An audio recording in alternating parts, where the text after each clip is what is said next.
I think the world, and business in particular, is at an inflection point. And I think the meaning of what internationalization and just how global business is going to be in the future is fundamentally changed. So if we just sort of bring that to life with a few examples. So if you think about two large global retailers, Walmart and Amazon, it took Walmart decades. It was 30 years before Walmart first ventured out of the US into Canada to start to expand outside of their domestic market. And it took Amazon 3 years. So I think as you think about your businesses, you have to think about competition, which is coming from all over the world, and it's internationalizing at a far rapid pace than you ever expected. The other factor is actually in the past, typically when you had competitors emerge, they tended to look like you. They might have been better, slightly faster, slightly cheaper versions of you, but they looked somewhat like you. And actually competition today is starting to take unexpected forms. So again, the Uber model is a very different model to, if you're running a local taxi service, you probably didn't think that's where competition would come from. So business models are changing, and technology is enabling that in lots of different forms. How big is this all going to be? So we've done a lot of work in this area, looking not just at retail, but a lot of the other sectors of e-commerce. So whether it's travel, leisure, content, etc. And actually, this is a really big market opportunity. As we sit here today, we've cited around 13 billion opportunity for businesses. And this sort of really triangulates if you look at what's happening to search growth.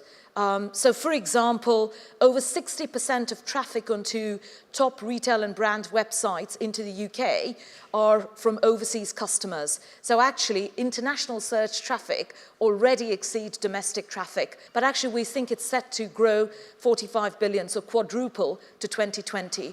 So if you're a UK business here today, we believe this is absolutely one of the biggest growth prizes there for you to go after. So the rules we think have actually changed. They're not changing, they have changed. And if you sort of wind back, we think, the past was really about a consumer landscape where people were searching much more locally. Consumers just treat the world as their shopping window. And actually, they're not too fussed about where a business comes from anymore. So, location and geography is actually no longer a source of competitive advantage. It used to be that national boundaries were actually barriers to competitors. That is absolutely going away. So we should expect to be surprised by international competitors.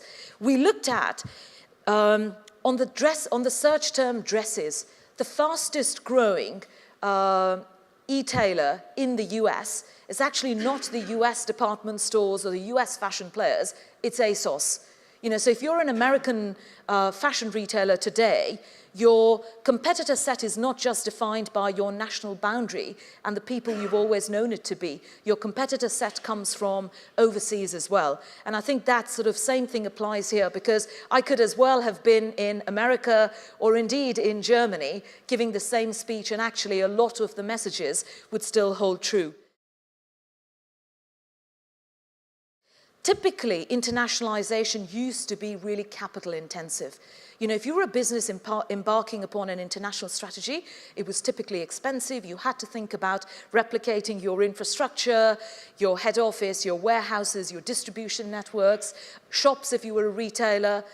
And actually, as we sit here today, e-commerce and the internet is enabling a much more capital-light way to expand internationally. You don't actually have to think about rolling out hundreds of stores in America in order to be an international business with a viable presence in the US. You can start to think about digital-only models. You can start to think about digital supported by a few flagship stores. But suddenly, the economics of going international are far more attractive. And also, you've got the ability to actually test and learn. So you don't have to sort of, make up your mind on day one, these are exactly the countries I'm going to plant my flags in.